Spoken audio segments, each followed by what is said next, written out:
Press play. I don't know. There we are. Right, this week we're going to look at doing some handstand holds. We're going to be kicking up against a wall. First thing we need to look at doing is our hand position. So we want to be just outside shoulder width because that's where we've got strength in pressing movements overhead. And we want to have our fingers facing forward. Not too much rotation out. Make sure that they're facing forward because that way we don't get loads of leverage over our hands and we can grip a lot with our fingers to keep good control when we're being upside down. Right, there's two ways that we can kick up against the wall. First way is we can do it with hands in contact with the floor.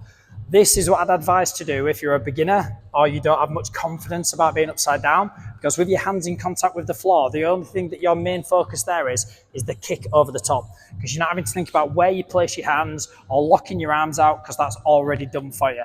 So if you're not very confident, I recommend you do this one to start with.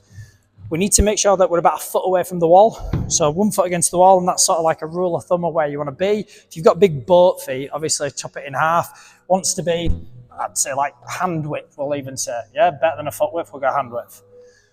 From here then, I'm going to have my hands in contact with the floor, fingers facing forward. I'm going to get in what we call a sprinter stance. So 1 foot forward, 1 foot back, hands in contact. I want to spread my fingers so I've got good coverage over the floor as well. This allows me to grip a little bit better into the floor. From here, I'm then going to focus on kicking off the front foot. My back leg is going to swoop over and make contact with the wall. Don't worry if it takes you a couple of times to get up there. Just build confidence through building range. So if your first few, you start in and you're just doing this, that is fine. Yeah, I'd rather you do that and take your time getting up to the wall rather than just going and thudding up against it. I don't want you to search for the wall. I want you to get control up to it, because if you get too used to searching for it, we're never going to be able to move away from it because you're always relying on it catching you. Whereas we want to learn to get control up to it so that it's just there to give a bit of assistance. It's not there to hold you for dear life. So hands shoulder width apart, about a foot away from the wall, or hand distance away from the wall, sprinter stance, and then from here, gentle kick up, press hard into the floor, and just maintain it there. Then you can relax down. Getting a little bit dizzy. Obviously, if it takes you a few attempts to kick up, that is absolutely fine.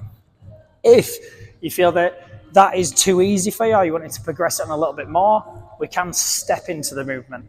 But again, we need to be very conscious about where we're placing those hands. We still need that distance away from the wall and right distance outside of us.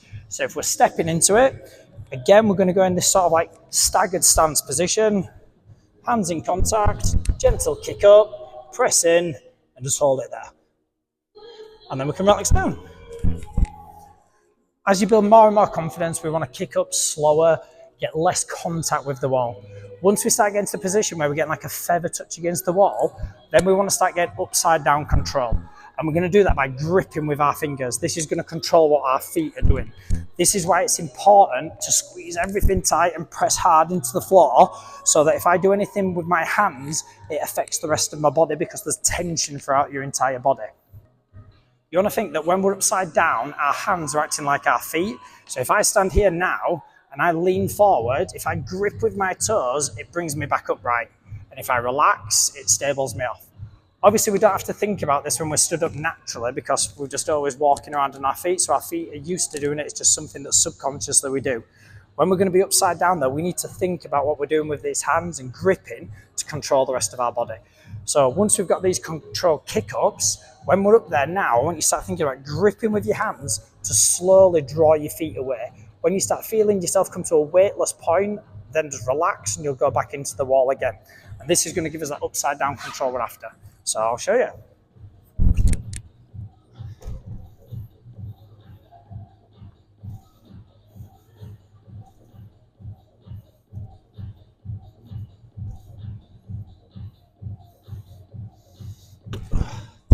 So you can see that I'm gripping with my fingers and that's going to start drawing my feet away from the wall.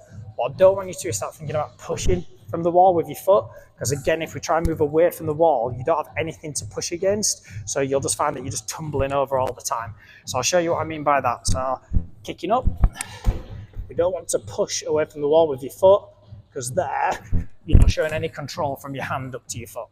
So start off, get the control kick-ups. Once you're happy with the control kick-ups, then we need to maintain control upside down, and that's going to be gripping with your fingers as much as you can. give it a try and see how you get on.